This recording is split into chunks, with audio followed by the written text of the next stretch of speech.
Rob, welcome back to North America. You were gone in Europe there for quite a while. Was it 6 weeks? Yeah, just about to the day. Yeah. And how many seminars did you do in your grand tour? I guess it depends how you count them because I was in Greece for a week, teaching 2 sessions a day at a beach camp. So if you count each one of those as a separate seminar, it's like well over 20. I did, yeah, it was 10 to 12. Yeah, something like 24 individual sessions. Yeah, it was a lot. Wow. 150 years ago, it was tradition for the nobility of England to go and do their grand tour of Europe. So now you've finally done your grand tour of Europe, just with a lot more jiu-jitsu, And a probably lot less. less nobility. Yeah. Uh, more F1 or more F1 racetracks and less pederasty. So good for you. Only a little less, though. Presumably. Did you teach the same thing every time, or did you modify it for every person? Or how do you teach that many seminars in a row without losing your mind? Oh, I'm very glad you asked that because one of the things that I'm really trying to get across to really anybody out there in the community that might be thinking about bringing me out for a seminar. I mean, I've got quite a few of my seminars on YouTube, so people can definitely check out what I do. But no two seminars I teach are the same, even if the topic is the same. So the sort of the standard in the industry for a seminar is you show up, you teach, I don't know, 8 to 10 techniques. You have people drill the techniques, and then everybody gets a photo, and maybe there's some rolling afterwards, and then people walk away from the seminar and they're like, "Man, that was great. I learned some cool stuff." And then a week later, they're like, "Uh, Yeah. what did I? Ah, Yeah. fuck!" And then they've just forgotten it Yeah. all because most seminar presenters don't allow you to record any video. So yeah, the way that I do my seminars is we'll have an overall topic. So I did a lot of fuck your jiu-jitsu seminars throughout the tour. There's quite a bit of demand now as people are getting more aware of like the effectiveness of games for learning jiu-jitsu. There's quite a bit of demand for teaching people how to do the fuck your jiu-jitsu stuff, even though it's like I've got instructionals on it. There's You can't material tell you can people get. how to. You can't tell people how to play their games. They just need to play a game, and jiu-jitsu will magically emerge from a ruleless set of games. We're going to take this one level further. Yeah, it's there's definitely a there's an element to. I always go back to what I like. I say half my job is teaching jiu-jitsu, the other half is teaching people how to learn jiu-jitsu. Considering how bad most people are at learning, most adults are at learning, if we're adding in now the idea of gameplay, there's definitely a way that you can play games that will have lower yield, medium, and then high yield. And so a big part of what I can offer as a kind of like an added value, like anytime somebody asks like, "Oh, can I record the seminar?" I'm like, "Go ahead, man." Like, you're not, and they're very nice about it. They're like, "We know this is how you make a living. We don't want to, cut into your income by putting the seminar." I'm like, honestly, it's not a huge deal. And there's going to be a here and there, there'll be seminars where I'll be showing stuff that's like in development that I don't want to get out there. But for the most part, what I'm doing differently is we're going to play a game. I'm going to give you the parameters of the game. And then for the rest of the seminar, we're dialing in how good you are at playing the game. And we're dialing in concepts and movements that will give you like much better results on the topic. So if the topic is, sweeping, then we're just talking about for the top player, how to have better base, how to respond to certain things. The bottom player, basically after every round of the games, I add a little bit of information, and that information is always specific to the room. So, if I've got a room full of folks that are not great at sweeping, maybe it's a club that doesn't emphasize guard play. There are quite a few clubs nowadays. We're in this weird phase of like this, in my opinion, a not very well thought out meme, which is all memes, but whatever. Just not very well thought out meme where like jiu-jitsu should be takedowns and top game, to which my response is like, there's already grappling arts that do that. So, but there are schools that are like very top game focused and don't play a lot of guard, in which case the kind of feedback I'm going to give them and the kind of development that we can do throughout, a couple of hours of learning how to get better at sweeping through these games is going to be very different from a very guard focused gym where people play a lot of different open guards and the sweeping game is more developed. So yeah, it was not at all difficult to, like enjoy the process. Like every single seminar was a little bit different. Every group was a little bit different. It's definitely more mentally taxing to teach a seminar that way, because if I would just did it the way Go like on a stand-up, autopilot. go on autopilot the way I'm sure like a stand-up comic comes out and like presents his material and goes home, calls it a day. Like I'm sure that can get a little bit boring. But literally no two seminars, even if it was the exact same topic, were even all that similar. And the energy you get from every group is different. And the questions you get are different. So because of the way I do them being so modular, the amount of focus I have to bring to the table is higher for sure, but there's zero risk of me like getting bored throughout the tour. Yeah. It's funny, you talk about people going on autopilot to teach seminars, and we've all been to those, especially in the early days of jiu-jitsu. You'd have a couple big names and they'd do the tour and they'd teach the same 3 or 4 techniques every time. And, they teach at one club, they teach at another.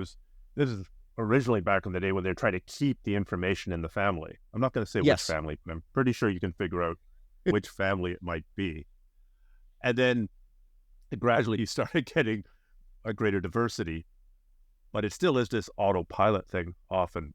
And it's also confounded. I think sometimes people, especially instructors, are in love with the sound of their own voice.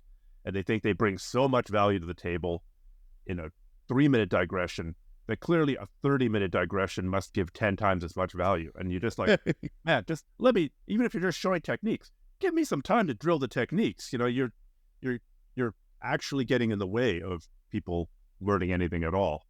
But I firmly believe that. I think that like much like I'd say historically throughout my career, I've been the guy that's like throwing bombs at the edifices of jiu-jitsu, whether it's the typical class structure, whether it's the level of intelligence of the instructor class, or any number of other things. But like I very much feel the same way about the way seminars are presented.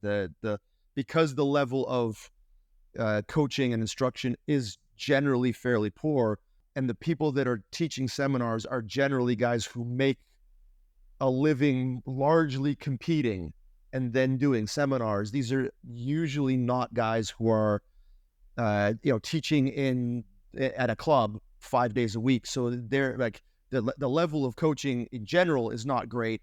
And now we're going even one step removed from somebody who's coaching regularly.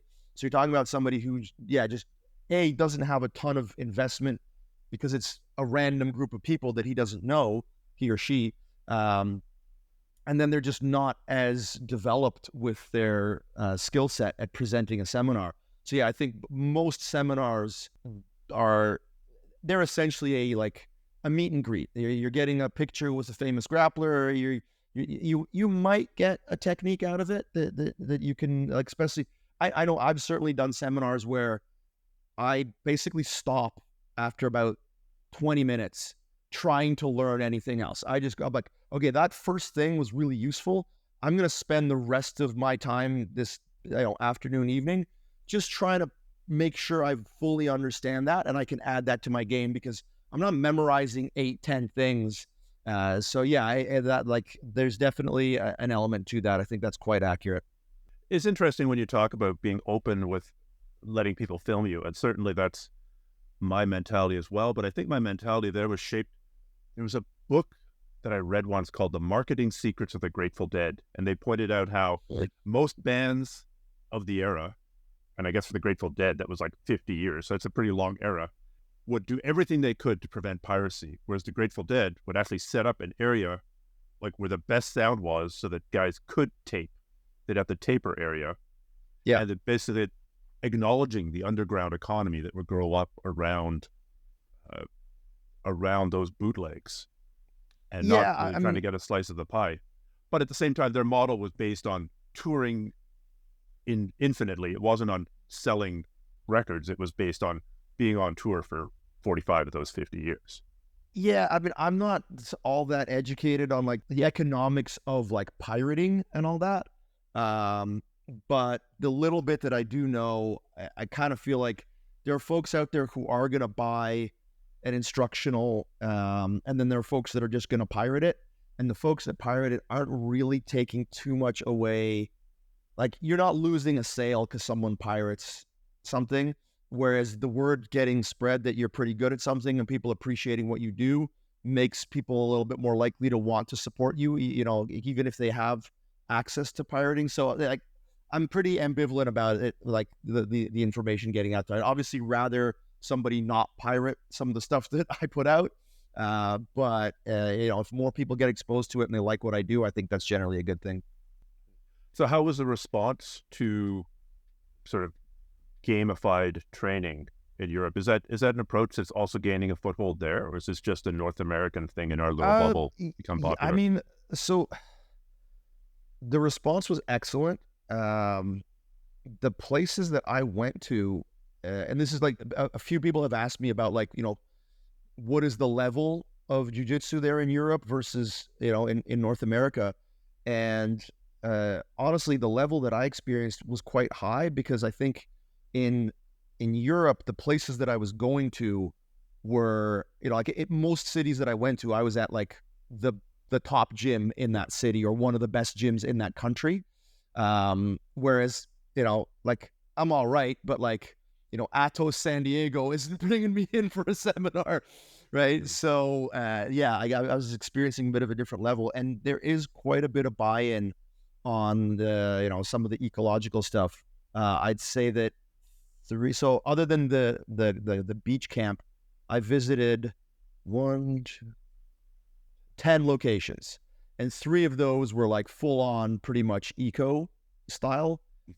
So they were already used to and fully bought in on the gameplay stuff. And the ones that I visited that weren't fully in on that, they were, you know, I mean, a couple of them were just places that already follow my material.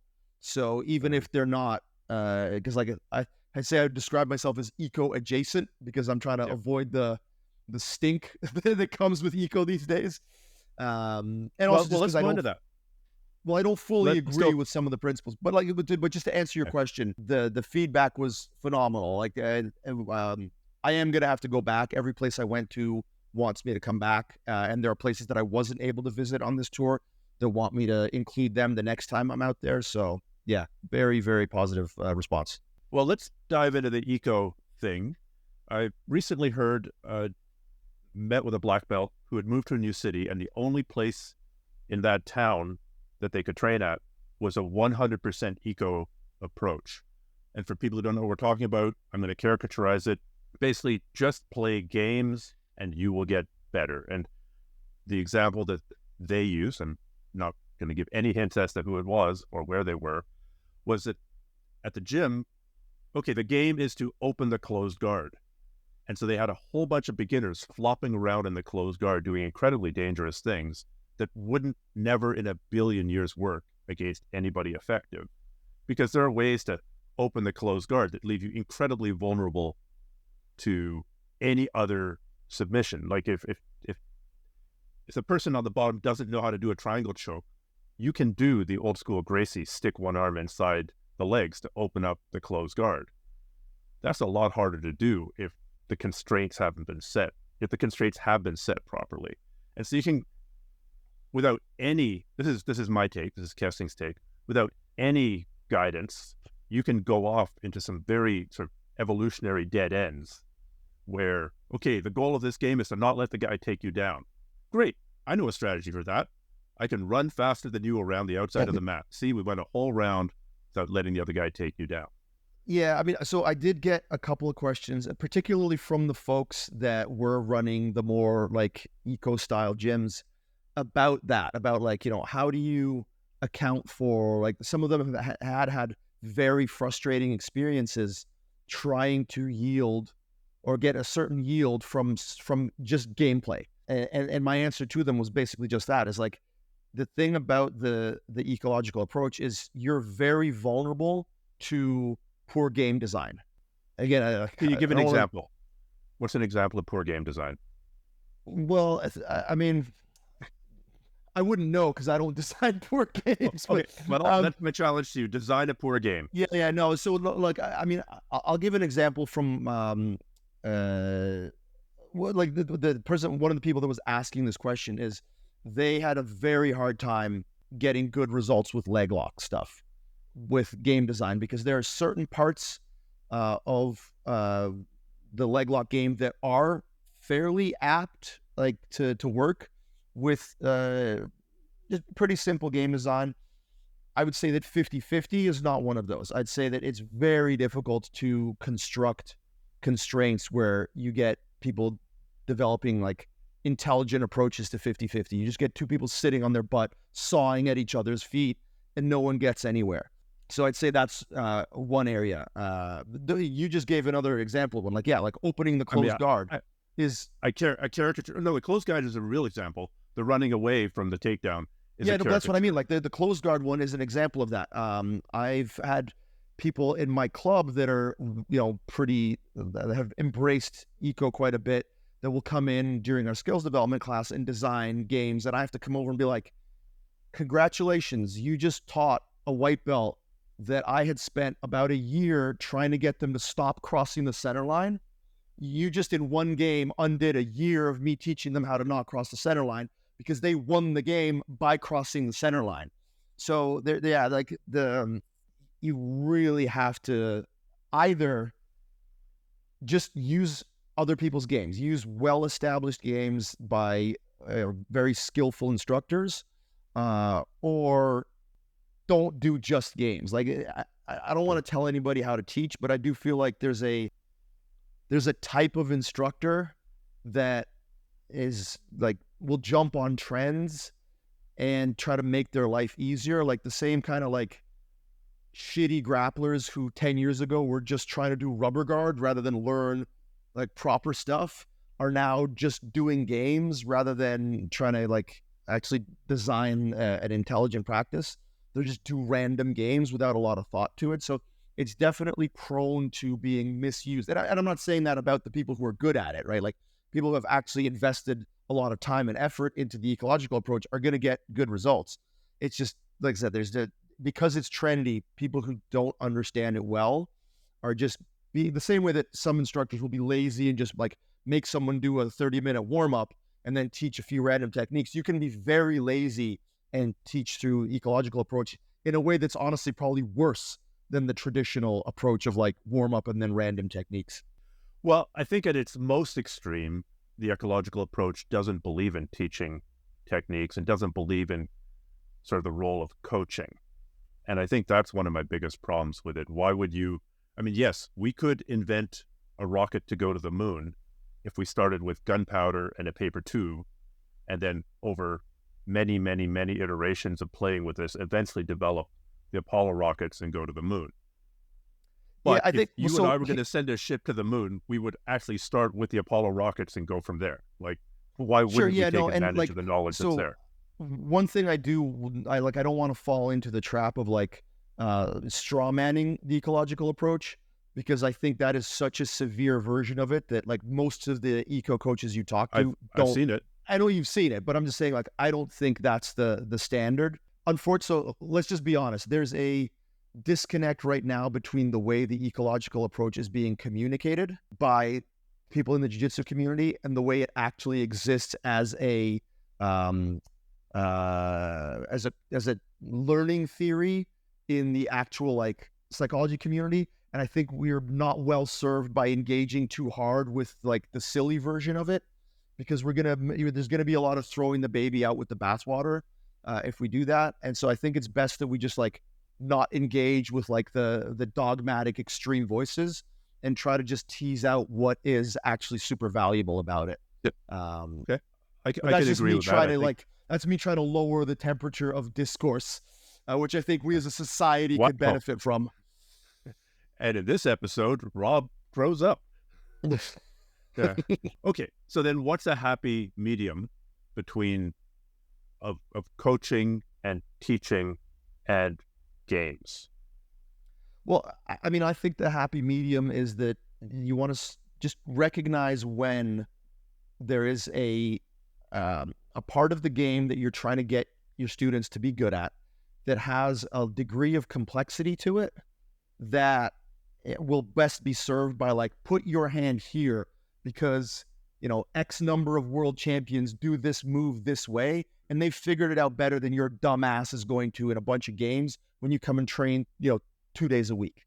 I would definitely say that the ecological approach, if there's I'd say a very valid criticism of it, is even when it works, it's much more liable to work when you're dealing with like pro athletes who train 6 times a week, are in good shape. They can handle the rigors of a game-based practice without fatiguing, and they know how to monitor their output.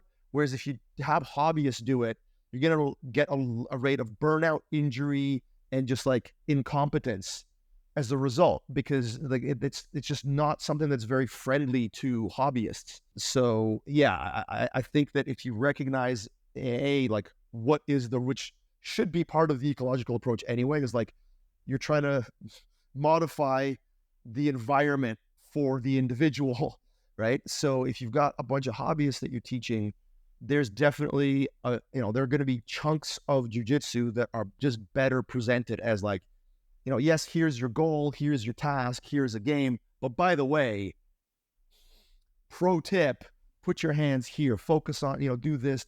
And hey, maybe spend a couple minutes just repping this out with like relatively mild resistance or just like informed resistance, certainly not dummy drilling, which I also think is a huge straw man that the eco people put out, which is like, there are places where somebody's just like laying on their back while somebody does leg drags on them, which like, that's almost nowhere. Although again, those places do exist. So like if we just chop off and it usually exists for 3 minutes while the person figures out which hand goes where for a leg drag. Exactly. But again, like if we just chop off the extreme ends, like the ridiculous approaches, yeah, there's a happy medium where recognize that somebody who trains a few times a week, who isn't in the greatest of shape, like once you get to that stage of fatigue, doesn't matter if you're playing a game or not, you're not learning anything. Like there's a point, and like that's a huge risk with gameplay, is like, and this is probably where I differ the most with like, let's say pure eco coaches, is the idea that you can't modulate intensity. I just think that's patently false. There's tons in the BJJ games instructional that I helped you put out, you talk about different levers that you can use to dial intensity up and down and complexity throughout for every single game. Yeah. So like I just think that's that's just kind of silly. But the fact of the matter is, if you're not doing that, if you're just going in and like, okay, here's a game, go at it, full pop, and you got a bunch of hobbyists in there, like, again, like I know that there are definitely gyms that like they go into it and they enjoy it a lot. But I know gyms that have tried it and had terrible results because people just start quitting. They're just like, if you play full intensity games for an hour in class, then by the time everybody's getting ready to just roll, they're done. They're not able to keep up with it. So I think there are definitely limitations to going into it that way.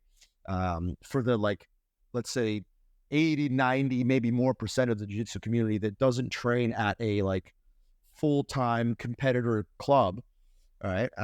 There's some limitations. So I think the happy medium is there are pulling, using those levers of intensity and complexity, but also just spending a bit of time just repping stuff, or just telling people like, hey, this is exactly where you are trying to get, because we've got a lot of evidence that this is, at least the evidence so far says this is the best way to do something. Sure. And just because the evidence so far says put your hand here, not there, you're not ruling out the possibility that someday down the road, somebody's going to figure out an entire system based on putting their hand in the wrong place. But it's unlikely to be the guy who trains twice a week. That's the thing, right? 25-year-old accountant. So I would say as we go up in skill level, right, if we want to talk about where's the happy medium, with my more advanced guys, man, they do very little drilling of any sort, unless it's just a movement that's so completely new to them and outside of their like normal wheelhouse. It's pretty much like, hey guys, here's I saw this new thing. Here's the general idea. Play with it, right? We just do a tremendous amount of like workshopping with the purple, brown, black belts at my club, and then the same kind of thing. If I go teach a seminar, and there's a couple of like really advanced people, I will definitely modify what I'm presenting towards them versus the rest of the room. Like, yeah, you have to give the people that are going to develop stuff, they need the freedom that comes with that gameplay approach. I think the larger point is that, and you've alluded to it already, is that how a 25-year-old dude who's probably cranking steroids and doing nothing but jiu-jitsu and training 6 to 12 times a week, what that person needs is very different from what somebody who's training twice a week needs. That guy who's training, call it 10 times a week, doesn't need a whole lot of instruction. What they really need at that level is just tons and tons of mat time, whether that's rolling or playing games or even workshopping. Yeah. What they're going to need is guidance. specific. So like, yeah. Sure. So, but I've got a little drop of guidance goes a long way at that level. Whereas the newbie needs a whole lot of, like, a much larger percentage of their training time or time on the mat is going to be guidance for the guy just starting out, or the guy who's been doing it for a year. Yeah, I mean, one of the things, like, I've got an affiliate network, and that's really like the main role that I provide to those guys is just like, hey, here's, we'll roll, and there's like, here's an area of your game I think needs development. Let's steer you towards this. Or like, oh, you're competing. Let me have a look at what you're doing. Okay, maybe this approach is like the suboptimal. I want you to funnel things into this area. So yeah, it's way more of like that. Yeah, the way more the role of what a head coach on a sports team would be doing versus like teaching specific skills as much. Although I do that as well.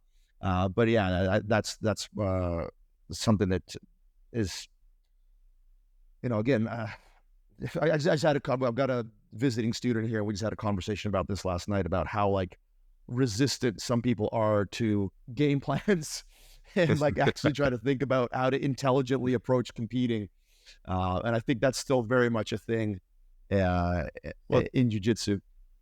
Well, the last time you were on the podcast, we talked about you developing your own game plan for your own competition, and it really did work very well with your double gold there.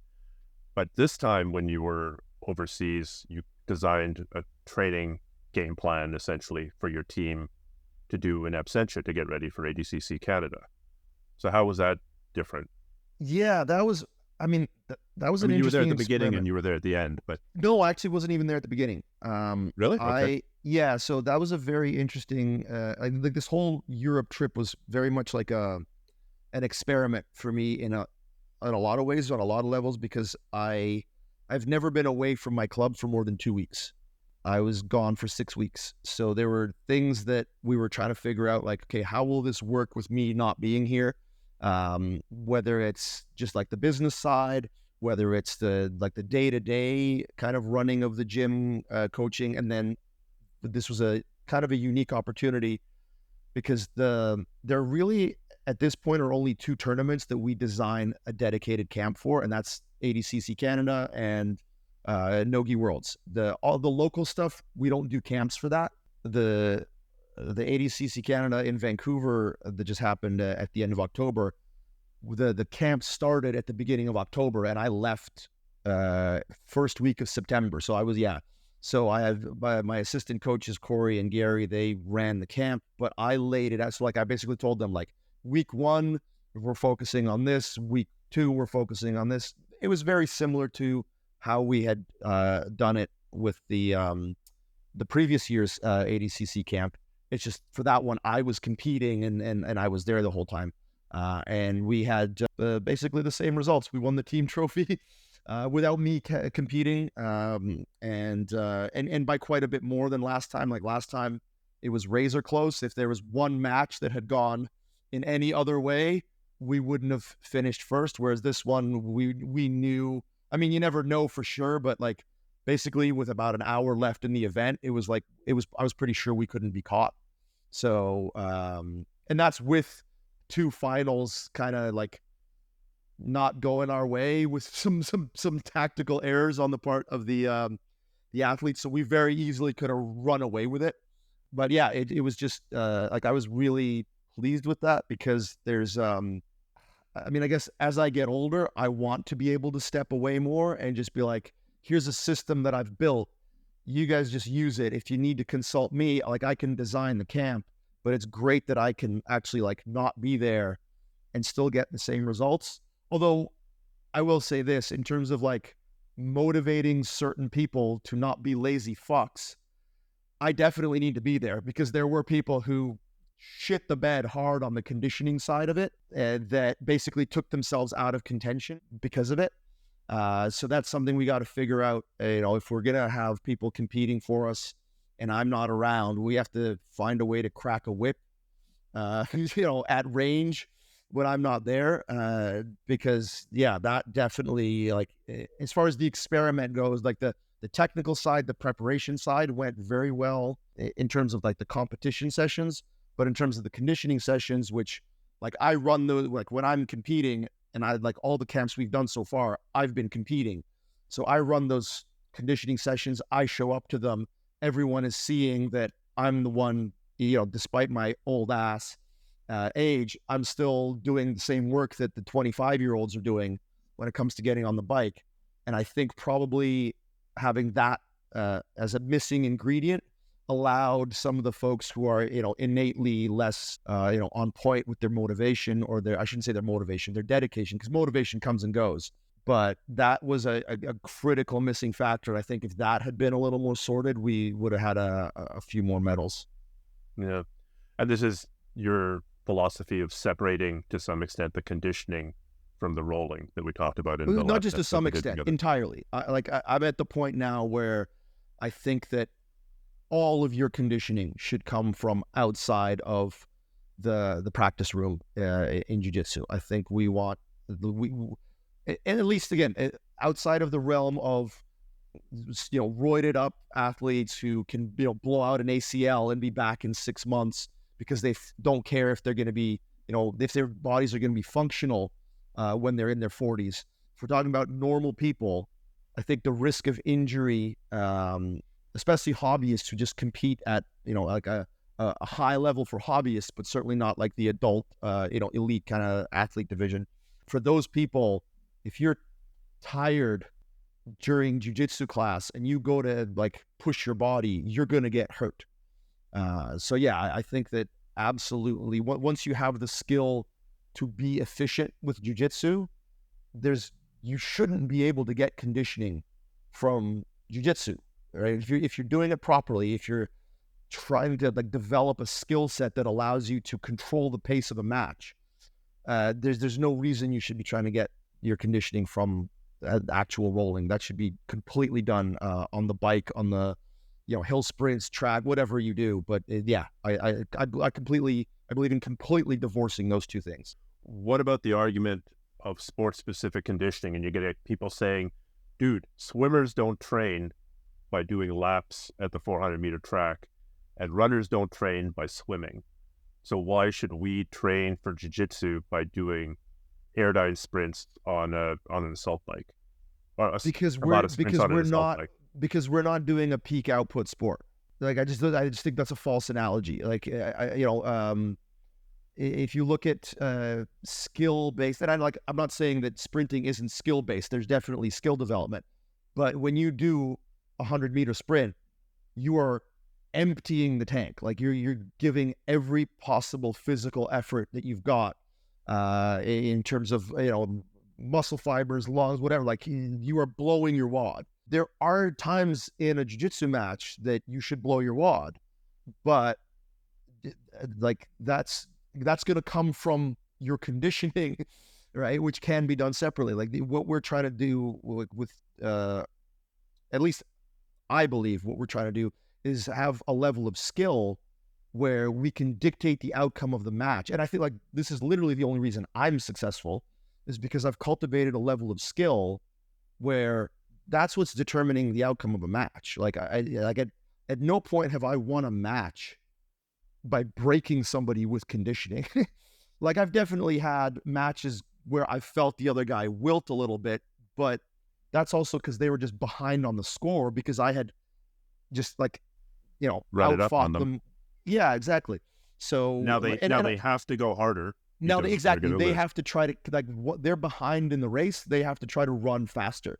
So I can just maintain a certain pace without risking fatigue. They have to risk fatigue to get a result. So yeah, I just think that if you look at Can you think of a non-combat sport analogy? I mean, boxing is also not a max output sport. Yeah, I mean, I would But say that that's true for like even some of the team sports. Like you're not trying to like completely blow your wad in your first couple of shifts in a hockey game. Like you're trying to stay sub maximal effort.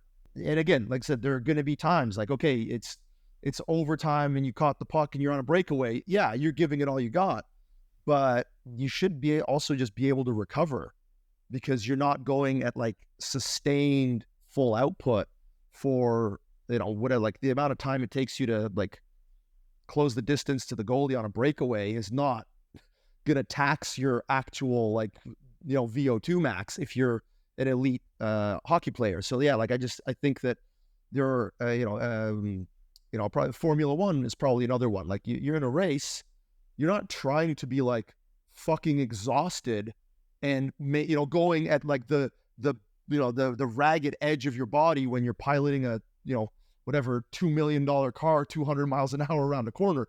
You're trying to be below that so that you can be effective. So yeah, I don't think that's an appropriate way of looking at jiu-jitsu. I'll give you one more whataboutism here for you to shoot down. I don't really follow sports ball, but I kind of understand your hockey analogy.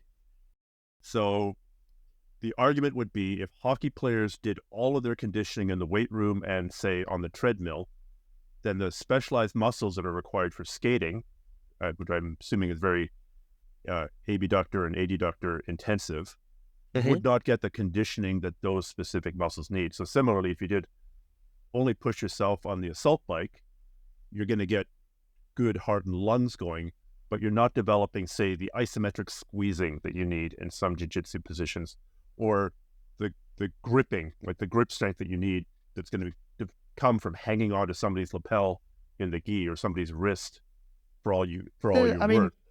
So first of all, let's separate like the strength aspect of it from the like metabolic conditioning. What I'm saying is that you shouldn't be pushing yourself to exhaustion to get what most people would refer to as cardio, right? Like that's what I'm saying. I'm not saying that you shouldn't try to develop, I think you do develop sports specific strength from rolling. And I think there's a validity to that. I also think you can do chin-ups off of a gi to develop that stuff. So like, I think that isometric strength can be developed in the weight room. I think that if you want to do it through like just gripping harder, I still think that carries an injury risk, right? Like somebody then does an explosive grip break and you're deciding to hold on for dear life to increase your grip strength, and then they break your finger. Yeah. So yeah, I don't think that that's never happens in jiu-jitsu. Yeah, right. But like, no, if you want to, like for instance, one of the things that I do when I get a rear naked choke on someone, for instance, is I will keep it loose enough where I know I'm not going to choke them, but I'll fully flex, and I'll just sit there for a little bit and let them. And this is part of like developing my control, and it's part of them developing their ability to like do late stage defense. And I'll just sit there for like 20-30 seconds and let them try to escape. And then when I'm good and ready, then I'll just close the gap. So I'm still like squeezing. So there's ways to do that without risking injury and burning yourself out. Yeah, like I'm same thing with triangle chokes. Like I am a triangle choke aficionado, if you can't tell by looking at my body type. So I'll put people in triangle chokes and I'll give them enough space to posture and open their shoulder up, and then I'll just fucking squeeze my legs just to hold the position, whereas normally I would adjust and do something else. But there are times where I'll just be like, all right, let me see if I can just isometrically contract my legs for the next 2 minutes. So like that's very doable without pushing to a level of fatigue where you're risking injury. Aerobic or anaerobic failure, where you're going to be making really stupid decisions and making decisions super slowly. Exactly. Probably too late. Okay. Yeah, I know. Like, the big thing that I'm trying to get everybody to get through their thick fucking skulls is make good decisions, but more importantly, don't make bad decisions. 9 good decisions in a row will be undone on the 10th one when that one's a bad decision. And that comes very much with, again, skill, proper mindset, but really it's just fatigue. Fatigue is the single most likely to contribute to you doing something retarded, in the heat of a match. So just make sure that you've got that figured out. Yeah. Something I've been thinking about is the idea and the importance of making, if you know you're going to be fatigued, make your decisions ahead of time. And like the classic heuristic there is for people climbing Everest, there's a turnaround time. I forget what it is. It's like if you're not at the peak by 2 o'clock or 3 o'clock, whatever it is, you turn around. It doesn't matter if you're 200 feet, you turn around. And this is kind of a decision that's made in advance. That way you're not trying to make your decision. Should I continue? Look at the weather. How tired am I? When you're already completely exhausted. So it's a heuristic to try and make your decisions in advance before exhaustion, lactic acid, and in that case, oxygen deprivation is guaranteeing that you're going to make that one bad decision that could end up with a really bad result. Yeah, I think that's very difficult to do because the level of, and I mean, this is a bit of an individual. Jiu-jitsu, it's easy. If you get caught in a deep heel hook, tap. Like that's the kind of decision that some people need to make ahead of time, as opposed to, I'll just try and fight out of it. I mean, so the thing is, you can unless you have specialized. Well, you can say that you're making that decision ahead of time, but in the moment, fatigue, like, what's that phrase? Fatigue makes cowards of us all. Fatigue makes morons of us all. But like, there's and again, I don't know how much of this is developed, how much of this is inherent. I'm sure it's a little bit of both, but I've definitely witnessed this where there are athletes that I know for a fact, once they get tired, they will look for ways out, right? Like and you see that in MMA a lot. There are people who got choked, but really they just stopped defending the rear naked choke because they wanted out of the match. There are people that I see compete, and once they get a little bit tired, they try to either finish the match quickly, so they go for desperate bullshit submissions and get put into worse positions, or they give up their back, or they let their guard get past or whatever, and they just look for a way out. So I think as much as you can say you're going to make a certain decision prior, once that fatigue sets in, whatever wavelength you're on at that point, some people just don't quit. Like I've seen the flip side be true. People are just like, they will fight tooth and nail to not give up a point, even if they're fatigued, even if they know they're going to lose a referee's decision at the end of the match because the preponderance of offense was favoring their opponent. They still will just be like, no, fuck you. I won't give you an inch. So yeah, that's something that, like, if you know you're that type of person, and no one's going to admit that to themselves. I'm going to do something stupid and quit. They don't admit that.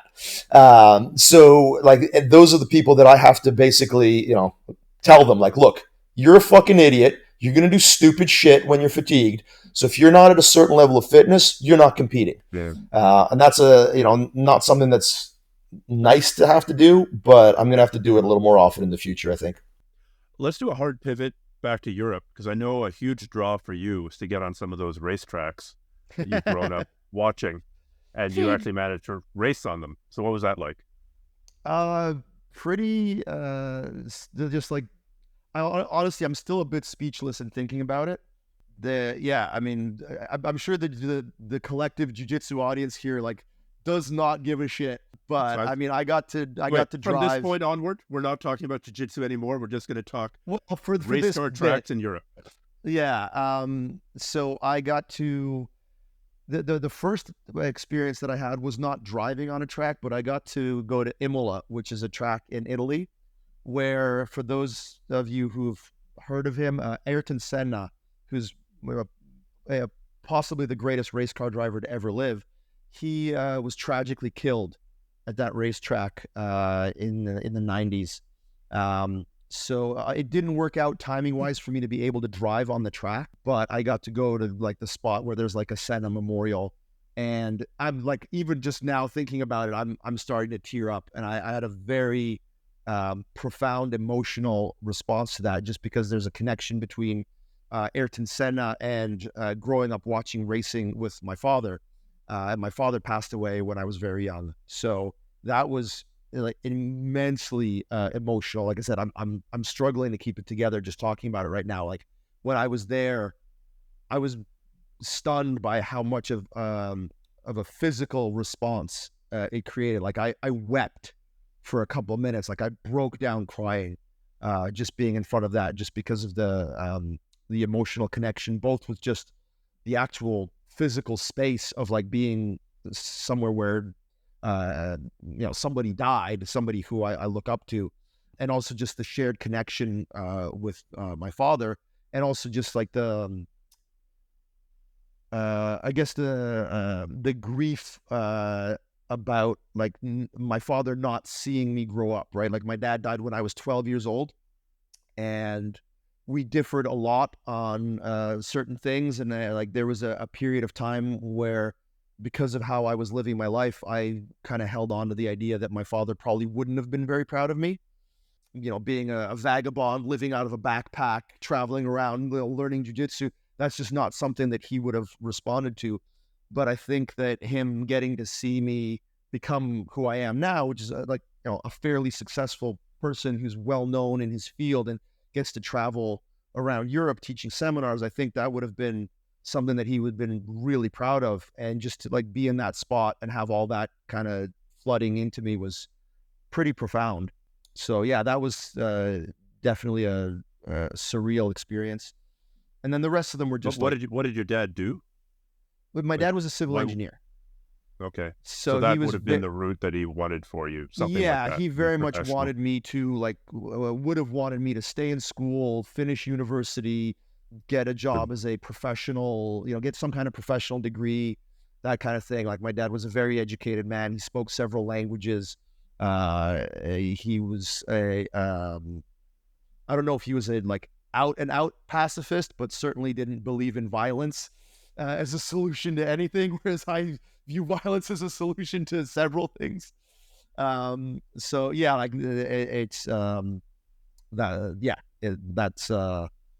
that was the first experience. And then after that, it was just I went to Monza, which is another track in northern Italy, which is known as the Temple of Speed. It's the highest top speed of any racetrack on the F1 calendar, and I got to drive a Ferrari. So driving a Ferrari in you Italy, rented a Ferrari? I rented a Ferrari, and there's how much is renting a Ferrari for a day of racing cost? It must be. So it wasn't a day. I don't want to know. I don't have that kind of money. I got to do 3 laps in a Ferrari, and it cost me about 1,300 euros, or sorry, 900 euros, which is about $1,400. I guess they got to replace the tires on those cars every. Not really. So honestly, that experience, I'm glad I did it. I wouldn't do it again. Okay. Because this is it's pretty tourist focused. So basically, you're in the car with an instructor who's basically telling you when to shift, when to turn, and the assumption on those instructors' parts is this guy's a fucking rube, doesn't know what he's doing. So they're really trying to pull the reins back on you. So there's a couple times during the session where the instructor was like, "Hey man, are you listening to me?"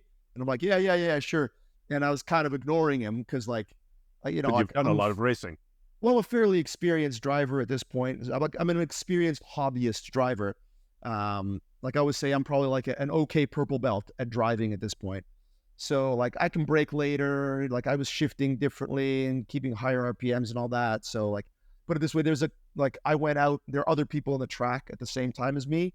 I passed everybody that was on track at the same time as me, and I passed one guy twice in 3 laps. I passed the guy in a Lamborghini who same class of car as me, and I passed him twice in 3 laps. So not that I'm that great. It's just like So that's the level. You tapped out the white belt with an armbar 4 times in a 4 5-minute times round. in one round, basically. Yeah. So like I got up to like I think 270, 280 kilometers an hour, which is pretty cool. But the really like peak experience was a track called Spa-Francorchamps, which is in Belgium. And that's my favorite racetrack on the F1 calendar. And I rented a Golf R, which is a much more reasonable vehicle. And I got to spend the day basically driving that track and just had a unbelievable experience. The guy who runs the rental company gave me a tour of his warehouse.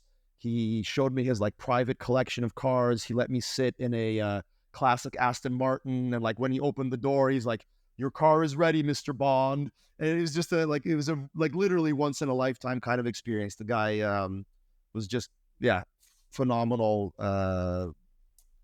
Just a really great dude and very passionate about sharing, kind of like I am with jiu-jitsu. He was very passionate about sharing cars and racing with people, and he saw that this was something that I'd put a lot of time and effort into, organizing this part of my trip. And it was just incredible. He gave me a book about the history of the racetrack just as a gift. Just wonderful experience. Awesome. I know we talked about Italian traffic before you left. Did you get to drive in Italy? I did. I drove. So man. I will say that driving in Naples for myself was like, oh my God, there's rules to that chaos, but they're not perceptible to normal people from anywhere else in the world. Well, I mean, after being there for one day, like you start Googling like Italian drivers, and like Google auto completes to like, why are Italian drivers so terrible? Like there's some of the worst drivers on the planet. And the funny thing is, because I drove down the east coast of Italy and then took a ferry to Greece and then came back from Greece and drove up the west coast, went to Amalfi. So like I got to experience basically like most of the regions of Italy in terms of drivers, and they are uniquely terrible in different ways in different parts of the country. Right? Like when I was coming down from Milan down towards Brindisi, where we took the ferry, the drivers, no intention of like even recognizing that there's such a thing as a speed limit, like just going 40, 50 kilometers an hour faster, which I've got no issue with that. But like when they go to pass you, they cut you off in a way where like they don't care if they hit you. So, because there's so many cars there with just like damaged fenders, bumpers, all that. So they'll be going 150 kilometers an hour and like just swerving into your lane, and it's on you to get out of the way. And then like when I was getting near Rome, people are like going 20 kilometers below the speed limit for no fucking reason. Like there's no rhyme or reason to why they're terrible. They're just always terrible. Like there was the worst driving that I experienced. Yeah, by far. It was a little bit terrifying. I remember going to visit a friend of mine who's really quite well off. Like I know he's super high powered job, very well off. And he came to pick me up in just this beater shitbox of a car. And after driving in Italy, I now understand why he was driving that. It's because he didn't want his nice car to get damaged. Like, why spend money on something that is just guaranteed to end up with dents and a missing mirror? Like, why put yourself through that? So I will spend my money on other things as a logic.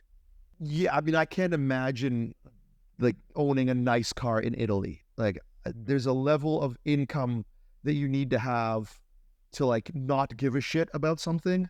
And like, I've owned some very nice cars in the last few years, although I'm pivoting now to like focusing on retirement. So I'm reducing the amount of expenses that I have for vehicles. But like the nice cars that I've driven, I'm shit scared to leave them in a parking lot sometimes.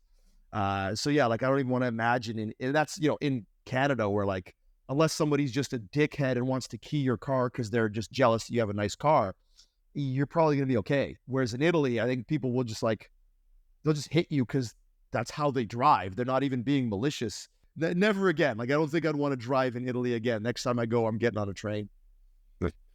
So other than the racetrack where Ayrton Senna passed, what were the other highlights of the trip for you culturally? Culturally, well, I got to go at some distance. I got to see the Parthenon in Athens. That was pretty great. Okay, culturally, I wouldn't call this a highlight, but I would call it significant. When you're in Berlin, you have what are called stumbling stones.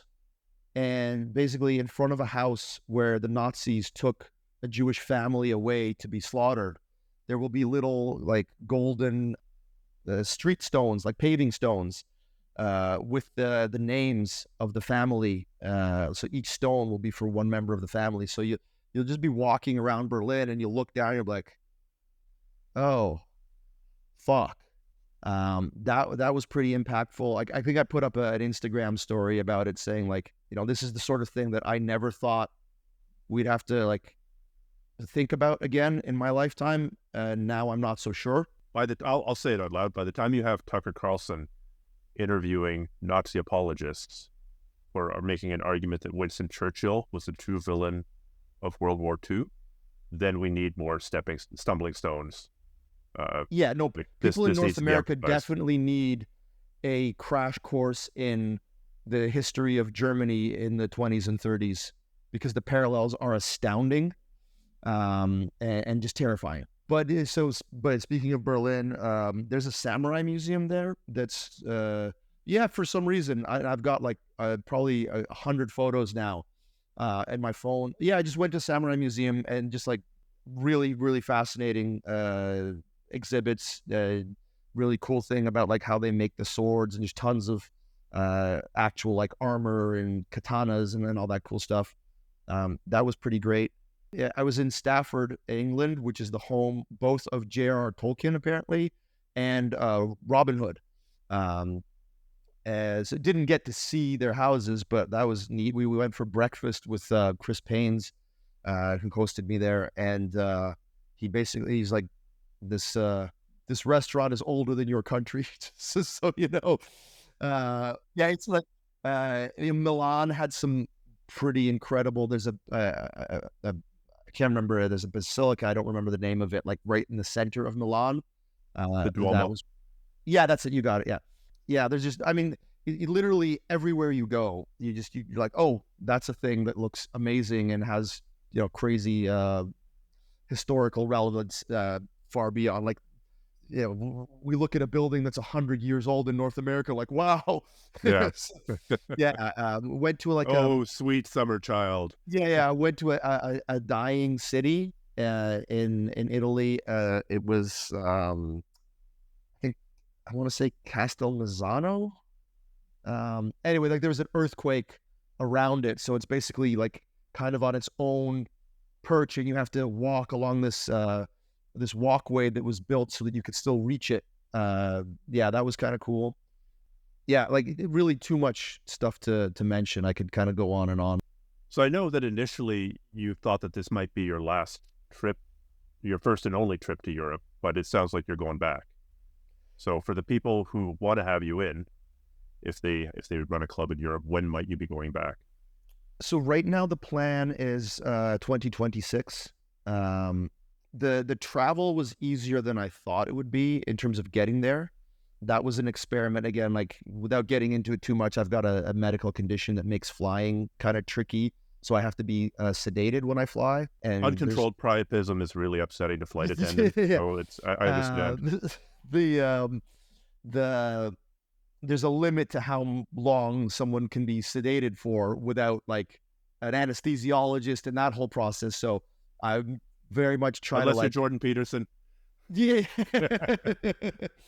So I'm trying to figure out like how many pills can I take and still safely get on and off of a plane.